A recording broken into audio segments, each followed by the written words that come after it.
नमस्कार, मैं हूं आपके साथ शुभांगी सिंह मिश्रा और आज का हमारा मुद्दा है विमेन्स नाइट शिफ्ट, सपने होंगे लिफ्ट।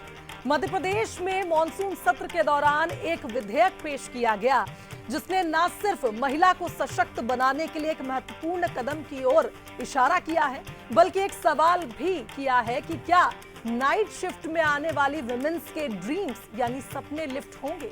हमारी स्पेशल रिपोर्ट देखिए और आज इसी पर उसके बाद हम करेंगे विस्तार से चर्चा। मध्य प्रदेश में अब महिलाएं रात की शिफ्ट में भी काम कर सकेंगी। ये कदम महिलाओं के लिए नौकरी के नए अवसर खोलने की दिशा में एक महत्वपूर्ण परिवर्तन साबित हो सकता है। मंगलवार को विधानसभा में श्रम संशोधन विधेयक पेश किया गया, जिसे श्रम मंत्री प्रहलाद पटेल ने सदन में रखा। इस विधेयक के मुताबिक महिलाएं अब 24 घंटे तीनों शिफ्ट में काम कर सकेंगी, बशर्ते सुरक्षा मानकों का पालन किया जाए। बीजेपी इसे महिला सशक्तिकरण की दिशा में एक अहम कदम मान रही है। ये कानून मोहन सरकार का महिलाओं को बराबरी का अधिकार देने का साफ संकेत है। ये कहने में आता था कि नहीं, रात में पुरुष काम करेंगे, महिला काम नहीं करेंगी, तो ये हमारी सरकार ने, भारतीय जनता पार्टी की सरकार ने करके दिखाया है कि महिलाओं को जितनी पुरुष काम कर सकता है रात में, महिला भी कर सकती है। क्योंकि सुरक्षा की दृष्टि को देखते हुए अभी तक ये सभी में ये भय रहता था कि रात में कैसे काम कर पाएंगे, तो उसको देखते हुए भी सरकार ने हॉस्टल व्यवस्था भी करी है। बीजेपी से इतर कांग्रेस महिलाओं की सुरक्षा को लेकर सवाल उठा रही है। कांग्रेस का कहना है कि महिलाओं की सुरक्षा एक बड़ी चिंता का विषय हो सकती है। ये सरकार की जिम्मेदारी है। हम अगर 24 घंटे भी काम करें, हम 18 घंटे काम करें, 15 घंटे काम करें, हमारी सेफ्टी की जिम्मेदारी सरकारों की रहेगी और मुझे लगता है कि सरकार हमारी सेफ्टी रखेगी। अगर कुछ ऐसा होता है तो उसकी जिम्मेदारी भी सरकार ही रहेगी। इस विधेयक पर बुधवार को विधानसभा में चर्चा होगी। मध्य प्रदेश में महिला अपराध का ग्राफ पिछले कई सालों से हाई रहा है। ऐसे में नाइट शिफ्ट में सुरक्षा एक बड़ी चिंता होगी। सुरक्षा सरकार और कानून व्यवस्था की जिम्मेदारी तो है, लेकिन इसमें महिला के दफ्तर और समाज की भूमिका भी कम महत्वपूर्ण नहीं है।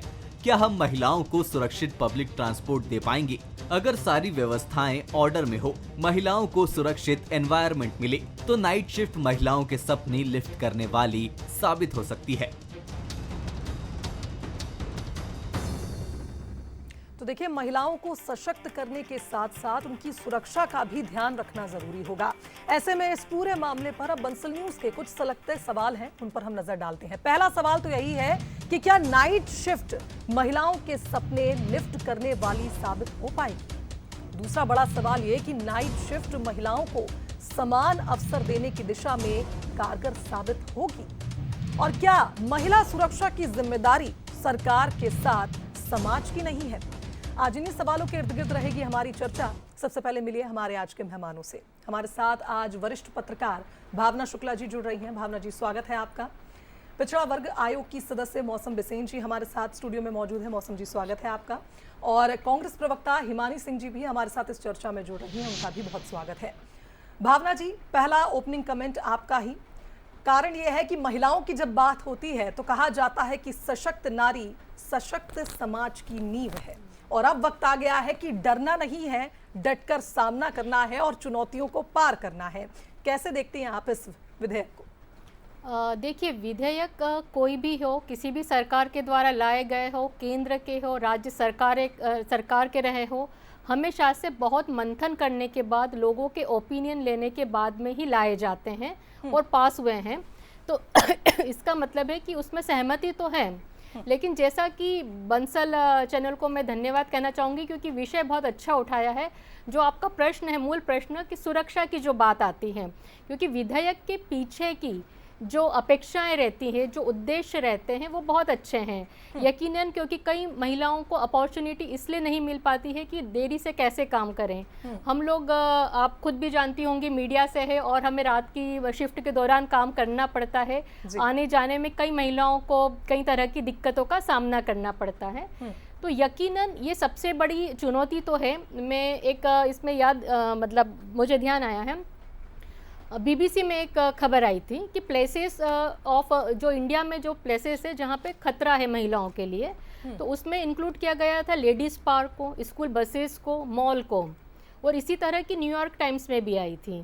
तो जब ये घटनाएं होती है, इसका ये कतई मतलब नहीं है कि ऐसे विधेयक नहीं लाए जाए, लेकिन चिंता की बात तो है क्योंकि पब्लिक प्लेस आज भी सुरक्षित नहीं है, तो ये चुनौती तो रहेगी यहाँ पर। बिल्कुल आपने सही कहा, चुनौती इसलिए रहेगी क्योंकि आप देखिए महिला अपराध भी लगातार बढ़ रहे हैं और ऐसे में महिलाओं की सुरक्षा ही सबसे फर्स्ट प्रायोरिटी मानी जाती है। शिफ्ट कोई सी भी हो, अगर उन्हें एक सुरक्षित वातावरण मिलेगा, सम्मानजनक वातावरण मिलेगा, तो निश्चित तौर पर उन्हें कोई परेशानी नहीं होगी नाइट शिफ्ट में भी। मौसम जी क्या कहेंगी? शुभांगी जी, सबसे पहले तो मैं बंसल न्यूज़ को बहुत बहुत साधुवाद देती हूँ और इस चैनल के माध्यम से आज जो क्रांतिकारी और बहुत महत्वपूर्ण कदम बिल में संशोधन लाकर जिस प्रकार से डॉक्टर मोहन यादव जी की सरकार ने किया है, क्योंकि यह जो निर्णय उन्होंने लिया है कि श्रम विधेयक संशोधन, जिसमें 2-3 अलग अलग पहलू है, जिसका मुख्य बिंदु जिस विषय के साथ हम सब बैठे हैं, ये सिर्फ आज का विषय नहीं है या अचानक लाया हुआ विषय नहीं है, ये उस सोच का परिचायक है जो इस बात को दर्शाता है कि महिलाएं अबला नहीं है। ये उस सोच का परिचायक है जो बताता है कि महिलाएं आत्मनिर्भर है, वे कुछ कर सकती हैं, सपने देख सकती है, भविष्य अपना गढ़ सकती हैं और अपने अरमानों को पूरा कर सकती है। और इसलिए इसके माध्यम से हमारी मध्य प्रदेश की सरकार ने यह साबित कर दिया है कि आज जहां श्रमिकों की सुरक्षा की बात है, रोजगार की समानता की बात है, वहीं नए नए उद्योगों को बढ़ावा देने की बात है। और ये फैसला का हम बहुत सारी इसकी प्रशंसा करते हैं कि ये महिला सशक्तिकरण की दिशा में, रोजगार की समानता की दिशा में और आर्थिक स्वतंत्रता की दिशा में एक मिसाल, मील का पत्थर साबित होगा। और जिस तरीके से महिलाएं समय की पाबंदियों के कारण अपने अरमानों को पूरा नहीं कर सकती थी, क्योंकि जब हम बिल की डिटेलिंग में जाएंगे तो हर वो चीज जो आवश्यक है इसके सुचारू संचालन के लिए, जो आपके प्रश्नों के माध्यम से आपके प्रश्न का हिस्सा भी है कि सुरक्षा का कैसे ध्यान रखा जाए, कैसे इसके लागू होने के साथ किसी भी महिला को दिक्कत न हो, उन तमाम बातों का ध्यान रखते हुए एक ऐतिहासिक कदम एक बार फिर मोहन सरकार ने लाकर महिलाओं को आगे लाने की दिशा में साबित कर दिया कि वास्तविक अर्थों में अगर आज महिलाओं की चिंता मध्य प्रदेश की धरती पर कर रही है तो वर्षों से जो शुरुआत 2003 से हुई है, भारतीय जनता पार्टी की सरकार कर रही है। बिल्कुल। हिमानी जी क्या कहेंगी? शुभांगी जी, आवाज आ रही है मेरी क्लियर? जी बिल्कुल आ रही है, बोलिए। बिल्कुल, कभी भी कोई भी महिला, हम यहाँ बहुत अच्छी बात है कि हम सभी महिलाएं यहाँ पैनल के रूप में बैठी हैं, कभी भी महिलाओं को काम करने के अवसर प्राप्त होते हैं और अच्छे अवसर प्राप्त होते हैं तो किसी भी महिला के लिए और मध्य प्रदेश का नागरिक होने के नाते खुशी की बात है। लेकिन सिर्फ विधेयक लाकर वाहवाही लूटने से पहले हमें कुछ असलियत, कुछ सच्चाइयां, कुछ जमीनी हकीकतें देखनी होंगी और हमें ये देखना होगा कि आप उनको ड्यूटी के लिए विधेयक लाके वाहवाही तो लूट सकते हैं, पर आप उनको सुरक्षा कितनी दे पा रहे हैं? दिन के समय पर जो महिलाएं काम करने के लिए निकलती हैं उनमें अभी बहुत सारे मामले हैं जिनमें उनके साथ छेड़खानी होती है, उनके साथ सुरक्षित रूप से नहीं लौट सकती, उनको लौटते हुए अपने साथ अपने घर के किसी पुरुष सदस्य को, अगर शाम की ड्यूटी से लौट रही हैं 8 या 9 बजे, मेरी खुद की बेटी इंदौर शहर में जब 9 बजे कोचिंग से छूटती है तो रोज की ड्यूटी है उसके पापा को, ना हम उसे ऑटो से बुला सकते हैं ना किसी से, क्योंकि जिस तरह की घटनाएं सामने आती हैं तो हर एक माता पिता, हर एक परिवार के सदस्य के मन में बेटी को बाहर भेजते हुए जो डर होता है, ये कोई मैं अपने मन से कोई चीजें नहीं कह रही हूँ, एनसीआरबी के आंकड़े हैं जो सरकार द्वारा ही जारी किए जाते हैं कि प्रत्येक दिन मध्य प्रदेश में 2 दिन में 3 महिलाओं के साथ हर 18 घंटे में, इसके हिसाब से हर 18 घंटे में महिलाओं के खिलाफ उत्पीड़न, छेड़खानी या बलात्कार के केस रजिस्टर्ड होते हैं। तो वो सभी महिलाएं या तो हमारे ही आसपास के घरों में, हमारे आसपास के समाज में रहती हैं, जो इस तरह से पिछले कुछ समय से जो जिहाद के केस आए, वो बच्चियां कॉलेज जा रही थी, वहां वो सुरक्षित नहीं थी, वो बच्चियां एकेडमी में, आप सोचिए, शूटिंग सीखने जा रही थी, जिनके माँ बाप ये सोच रहे थे कि शूटिंग जैसी चीज सीखकर बच्चियां आत्मरक्षा कर पाएंगी, पर वो खुद की रक्षा नहीं कर पाई एक अपराधी से। और सरकार और प्रशासन जो है इन सब चीजों में, मामले में हमेशा अपना जो उनकी भूमिका होती है वो जीरो रहती है। मतलब बेटियों को सुरक्षा देने के मामले में मध्य प्रदेश महाराष्ट्र के साथ रेस लगाते हुए कभी पहले नंबर पर होता है, कभी दूसरे नंबर पर होता है, कभी महाराष्ट्र आगे होता है, कभी हम आगे होते हैं। मध्य प्रदेश ने कीर्तिमान स्थापित कर रखा है, हम कभी तीसरे नंबर पर भी नहीं पहुंचते हैं। और इस तरह के जो नाइट शिफ्ट वाले वो होते हैं, बहुत बहुत सुखद होगा हर परिवार के लिए, हर बेटी के लिए, कि अगर वो नाइट शिफ्ट, दिन की शिफ्ट, कोई भी शिफ्ट सिर्फ सुरक्षित रहकर कर पाए, या वो घर में भी किसी दुकान तक सामान लेने बिल्कुल जाए तो हिमानी जी, सुरक्षित लेकिन घर इस लौटाए। विधेयक में ये इस मध्य बात का प्रदेश की जिक्र हर किया बेटी के लिए गया बहुत है सुखद कि होगा। इसके जी, लिए भी साथ साथ प्रयास किए जाए तो बेहतर शर्तों होगा। के साथ ही इसे लागू किया जाएगा। और बहुत सारे बिंदु इसमें हैं जिसका जिक्र मौसम जी भी कर रही थी कि बहुत सारे बिंदुओं पर ध्यान में रखते हुए, क्योंकि आप देखिए जब तक जो महिला एम्प्लॉय है, जो फीमेल एम्प्लॉय है, जब तक वो लिखित में नहीं दे देती परमिशन, तब तक उससे नाइट शिफ्ट में बुलाया भी नहीं जाएगा। लेकिन ये बड़ी समस्या है जिस ओर आपने इशारा किया है। मौसम जी क्या कहेंगे इस पर? मैं एक बात कहना चाहती हूँ हमारी कांग्रेस की प्रवक्ता हिमानी जी से, कि उन्हें दूसरी चीजें तो दिखती है, लेकिन इनके स्वयं की पार्टी के पार्षद, और अभी जो ये कह रही थी इंदौर में, स्वयं की पार्टी के पार्षद जब लव जिहाद जैसे सेंसिटिव बात में उसमें फंडिंग करें, लोगों को प्रोत्साहित करें, उस मामले में कांग्रेस की हिमानी सिंह जी क्या कहती हैं? उस मामले में क्यों नहीं जवाब देती? मेरा मसला यह है, मेरा कहना है, आज एक अच्छे क्रांतिकारी कदम के साथ महिलाओं को उनके अधिकार देते हुए सुरक्षा के साथ कानूनी प्रावधान करने का काम मध्य प्रदेश की सरकार ने किया है, जो स्वागत योग्य है। और निश्चित तौर पर इससे महिलाएं जहां आत्मनिर्भर बनेगी, महिलाओं को आर्थिक रूप से भी मजबूती मिलेगी और एक नए अध्याय की शुरुआत मध्य प्रदेश से होगी। जी हिमानी जी बोलिए। जी हिमानी जी, पहली बात तो ये कि जैसा जी मौसमी जी ने कहा कि कभी किसी ने किसी ऐसे व्यक्ति का समर्थन नहीं किया, लेकिन कई आंकड़े ऐसे मतलब जो खुलासे होते जा रहे हैं, जैसे कि अभी वो शाकिर मछली के भतीजे भी पकड़े गए विधानसभा के पास ड्रग्स लेकर, तो बीजेपी के तार जुड़े हुए हैं इस लव जिहाद के उससे। और जो जिस पार्षद की बात करिए, कांग्रेस पार्टी ने कोई पक्ष नहीं लिया, सरकार आपकी है, आपको उसके खिलाफ जो कार्रवाई अभी तक आप उसको पकड़ने तक में असफल हैं। अब आप ये सोच लीजिए, इतनी बेटियों के एक गुनहगार को आप पकड़ नहीं पा रहे हैं, सारी बेटियों को आप सुरक्षा क्या दे पाएंगे? और दूसरी बात मैंने कहा कि आपने कहा शर्तें कंडीशन लागू होती हैं, जिसके घर में जरूरत होती है, जिसको मजबूरी होती है, वो शर्तों और कंडीशन पर नौकरी के लिए हस्ताक्षर करने के लिए तो तैयार हो जाता है। लेकिन सरकार जो हर चीज पर वाहवाही लूट रही है, मैं ये पूछ रही हूँ कि किसी बेटी की मजबूरी हो कि अगर उसे दिन की शिफ्ट में नौकरी नहीं मिल पा रही है, वो बच्चे को संभालती है, या पति के साथ नौकरी के लिए सामंजस्य करते हुए नाइट शिफ्ट और डे शिफ्ट का एडजस्टमेंट करना है, वो साइन कर दे, तो क्या मध्य प्रदेश सरकार अपनी जिम्मेदारियों से उसके सिग्नेचर के बाद पीछा छोड़ा लेगी? क्या ये एक बड़ा प्रश्न नहीं है? जो भी बड़े मेट्रो शहर मुझे लगता है हिमानी जी, वहां पर एक कैब की सुविधा दी जाती है महिलाओं को, जो वर्किंग होती हैं उनको लाने छोड़ने की व्यवस्था की जाती है। जो बातें आप कह रही हैं हिमानी जी वो बिल्कुल सही है, और सारी सुविधाएं मिलेंगी, सभी मापदंडों का ध्यान दिया जाएगा। जब उनको इम्प्लीमेंट किया जाएगा उसके बाद ही महिलाओं को नाइट शिफ्ट में बुलाया जाएगा। इस बात का जिक्र हुआ है, कल तो विस्तार से चर्चा होगी विधानसभा में इस पर। भावना जी, एक बात ये भी सामने आती है, जिस तरह से क्राइम रेट की बात हो रही है, महिलाओं के खिलाफ हो रहे जो अपराध हैं वो लगातार बढ़ रहे हैं।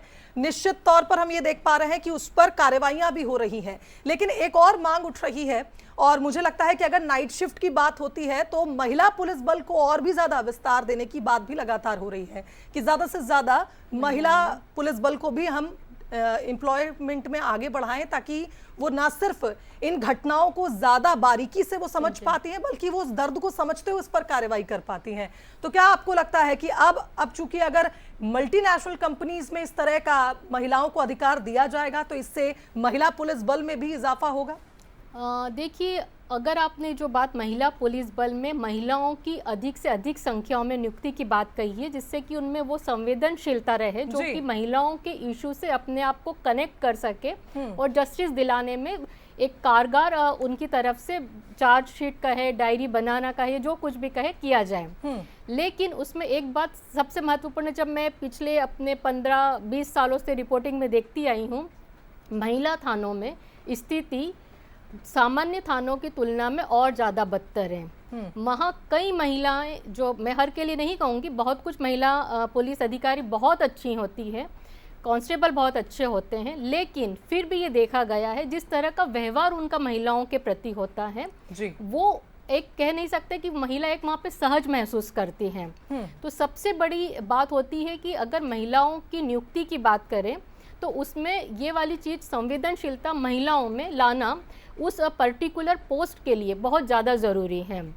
और दूसरी बात, ये एक अभी बहुत मुमकिन या व्यवहारिक डिसीजन नहीं कह सकते, क्योंकि पुलिस फोर्स हमारे यहाँ जितनी रिक्वायरमेंट है उससे आधे से भी कम है। तो बहुत ही जल्दी उसमें ये इतना महिला फोर्स को इंक्लूड कर लिया जाएगा ये अभी इतना नहीं दिखाई देता है कि सफल हो पाएगा। लेकिन एक बात है, जैसे अभी हम अपने दोनों महिला साथियों की मैं बात सुन रही थी और हम भी देखते आए हैं, जब भी कोई बड़ा मामला होता है मामला का राजनीतिकरण कर दिया जाता है और हाशिए में हमेशा महिला रहती हैं।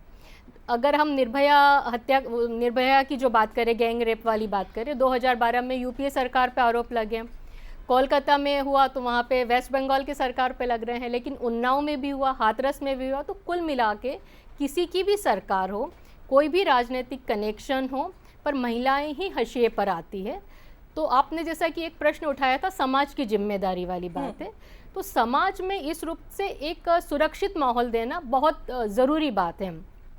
सुप्रीम कोर्ट ने कहा था कोलकाता केस के बाद में नेशनल टास्क फोर्स बनाई जाए जो कि डॉक्टर्स और मेडिकल प्रोफेशनल्स की सुरक्षा के लिए एक असेसमेंट करेगी जी। तो जिस तरह ऐसे कानून जो लाए जाते हैं महिलाओं के लिए नाइट शिफ्ट में काम करने वाले विधेयक, तो इस तरह की स्टडी भी हो, इस तरह के टास्क फोर्स भी एक इंश्योर करें इन चीज़ों को, तभी व्यवहारिक रूप में इस तरह के विधेयक हम कह सकते हैं सार्थक होंगे। बिल्कुल, बहुत अच्छा सुझाव है ये। और निश्चित तौर पर आपने जैसा कहा कि महिला थानों में महिलाओं की हालत काफ़ी ज़्यादा खराब हो जाती है, वो सहज महसूस नहीं करती। यानी हमें भी हमारी सोच को बदलना होगा। हम महिलाएं एक दूसरे को सशक्त नहीं करेंगी तो फिर ये समाज हमको कैसे इस रूप में स्वीकार करेगा। क्योंकि आप देखिए, अब कुछ ऐसी घटनाएं हो रही हैं कि महिलाओं पर सवाल उठने लगे हैं, शादी से जुड़ी ऐसी घटनाएं हो रही हैं कि महिलाओं को जज किया जा रहा है। हम सशक्त हो रहे हैं, आगे बढ़ रहे हैं, आज़ादी मिल रही है, लेकिन इस पर अब सवाल भी उठ रहे हैं। मौसम जी, एक बड़ी चुनौती। जी हिमानी जी, मैं आऊँगी आपके पास, मौसम जी के बाद में आती हूँ। जी मौसम जी, हम मध्य प्रदेश की सरकार को हम देखें तो इसमें कोई संशय नहीं है कि महिलाओं के लिए जो काम मध्य प्रदेश की सरकार ने किया है 2003 से, चाहे लाडली लक्ष्मी के रूप में बेटी के जन्म के अभिवादन की बात हो, विवाह योजना की बात हो, और इस प्रदेश के मुख्यमंत्री जी ने जहां बहनों को बहनों का सम्मान लाडली बहना के रूप में दिया है, यही वो मध्य प्रदेश है जिसमें अगर नाबालिग बेटी के साथ दुराचार होता है तो फास्ट ट्रैक कोर्ट पर केस चलाकर फांसी के फंदे पर लगाने का कानून है। और हर दृष्टि से सरकार संवेदनशील है। डॉक्टर मोहन यादव जी की सरकार बहुत कठोरता से निर्णय लेती है। हम लव जिहाद की बात आज से नहीं करते, वर्षों से कहते हैं, और इसीलिए जब बात लव जिहाद और अन्य घटनाक्रम की होती है तो बहुत से ऐसे आंकड़े निकल कर आते हैं जिसमें जो अन्य हमारे दल है, विपक्षी दल, उनकी भूमिका संदेहास्पद है। और इसलिए अगर आज ये विधेयक आया है, अगर ये आया है तो कुछ अच्छी सोच के साथ आया है। वो सरकार जो महिला के जन्म से उसकी शिक्षा की, उसके विवाह की, उसकी आर्थिक रूप से मजबूती की चिंता करती है, निश्चित तौर पर हर पहलू पर बहुत बारीकी से अध्ययन के साथ यह भी चिंता करी है कि सुरक्षा भी हो, सीसीटीवी कैमरे हो, उन वहाँ पर ग्रीवेंस सेल हो, वहाँ पर ट्रांसपोर्ट की फैसिलिटी हो, तमाम सुविधाओं के साथ, जिससे महिलाएं असहज न हो। बिल्कुल। और मौसम जी, ये भी देखिए, नए अवसर अगर दिए जाएंगे तो नई चुनौतियां भी होंगी, लेकिन एक मजबूत विपक्ष में हिमानी जी आप हैं। आपके पास आने से पहले बस ये कहना चाहूंगी, क्या सुझाव आप देंगी, क्योंकि हम आप ही मिलकर महिलाओं को आगे बढ़ाएंगे, और ऐसे अगर इस तरह के फैसले होते हैं हमारे हक में तो निश्चित तौर पर हमें सुझाव के साथ आगे बढ़ना चाहिए। जी हिमानी जी। बिल्कुल बिल्कुल शुभांगी जी, मैं जैसा भावना जी ने कहा, बहुत सारी चीजें तो सच्चाई उन्होंने भी सामने रख दी और बहुत निष्पक्ष तरीके से अपनी बात कही, और मैं भी स्वागत भी करना चाहती हूँ और साथ में चेताना भी चाहती हूँ। बिल्कुल मैं यही कहना चाहती हूँ, जब कोई घटना हो जाती है उसके बाद एक दूसरे पर दोषारोपण करने से कोई फायदा नहीं होता। आज जब बैठे हैं कि कोई नया नियम आया है जिससे महिलाओं का विकास हो सके, उनकी उन्नति हो सके, तो उसके पहले हमें ये सब चीजें देखनी होंगी कि जो चीजें हमारे यहाँ गलत चीजें व्याप्त हैं। आप मौसमी जी बता सकती हैं कि कानून बना हुआ है, क्या बता सकती हैं कौन सा एक व्यक्ति जिसको फांसी हो गई हो? कहीं ना कहीं जो हमारे कानून की कमियां हैं, उन्हीं की वजह से अपराधियों के हौसले इतने बुलंद होते हैं, और वो लोग इस हद पर कानून का उनके अंदर डर नहीं रहता, क्योंकि कानूनों का जो है वो पूरी तरह से लागू नहीं हो पाते हैं और फांसी तक वो अपराधी नहीं पहुंच पाते हैं। और जिस तरह की महिला थानों की बात की, जिस तरह की आप बात कर रही हैं कि इन जगहों पर अभी जो ये लव जिहाद का मैटर आया था, उसमें जो है जो प्रशासन प्रशासन की भूमिका थी, वो बच्चियों से अकेले में बैठ के इस तरह के सवाल पूछ रहे थे कि बच्चियां कंफर्टेबल नहीं थी। तो मतलब कई अपराध तो दर्ज भी नहीं हो पाते हैं इन डर की वजह से, क्योंकि इतने संवेदनशील तरीके से पेश आती है प्रशासन। तो ये सब चीजें जो आज हम बहस कर रहे हैं, ये किसी को दोषारोपण देने के लिए नहीं कर रहे हैं। जो एक अच्छी चीज हुई है, उससे पहले हम अपनी व्यवस्थाएं चाक चौबंद कर लें, हम महिलाओं को पूरी सुरक्षा देने की व्यवस्था कर लें, उनके कार्य क्षेत्र से लेकर उनके आने जाने तक का रास्ता उनके लिए सुरक्षित बना लें। ये सरकार की जवाबदारी है। वो सिर्फ किसी भी चीज को अपने एक मैं जैसा कह रही हूं प्रशंसा पाने के लिए नहीं वो कर सकती, उनकी हर चीज को लेकर जवाबदारी है। और आप और हम इस बात के लिए पूरी तरह से मुस्तैद हैं कि अगर ऐसा कोई विधेयक आता है तो साथ साथ ये भी आए कि महिलाओं की सुरक्षा भी सुनिश्चित हो। बहुत अच्छी बात कही हिमानी जी। लास्ट 10 सेकेंड्स मौसम जी। हम भारत में सनातनवासी हैं, हिंदू धर्म के हैं। सावन का पवित्र महीना चल रहा है और भगवान भोलेनाथ का जो स्वरूप है अर्धनारेश्वर, वो यही बात को दर्शाता है कि सृष्टि की संकल्पना के लिए जितनी नर की भूमिका है उतनी नारी की भी है, और इसीलिए वह संतुलन बना रहे। और जो आज का फैसला है वो स्वागत योग्य है। जहां एक और विकास है वह न्याय का संतुलन के साथ डॉक्टर मोहन यादव जी की सरकार ने, केंद्र में नरेंद्र मोदी जी की सरकार ने यह साबित कर दिया कि आज महिला सशक्तिकरण की दिशा में वाकई बातों में कोई काम कर रही है तो मोहन यादव जी के नेतृत्व की सरकार काम कर रही है। और हम महिलाओं और पुरुष और महिला के संतुलन के साथ भारत को विश्व गुरु बनाएंगे पुनः, और 2047 में विकसित मध्य प्रदेश, विकसित भारत बनाकर एक नया इतिहास रचेंगे। मुझे अब लगता है कि हम इस तरह का कोई जुर्म हो रहा है, हम इस विषय पर चर्चा कर रहे थे। बेहद सार्थक ये चर्चा रही हिमानी जी, और मैं नहीं चाहूंगी कि इस पर कोई बहस हो। और ये बड़ा कदम है, सशक्त महिला के लिए एक और नई जीवनी साबित होगा। और निश्चित तौर पर हम ये मानेंगे कि आने वाले वक्त में अगर ये नियम लागू होता है तो हमारे लिए, खास करके महिलाओं के लिए बहुत अच्छा भी साबित होगा, अगर वही सहज वातावरण और सुरक्षा हमें मिले। बहुत शुक्रिया आप तीनों मेहमानों का हमारे साथ इस चर्चा में जुड़ने के लिए। और इसी के साथ आज का मुद्दा में फिलहाल इतना ही। आगे देखिए हमारा स्पेशल प्रोग्राम।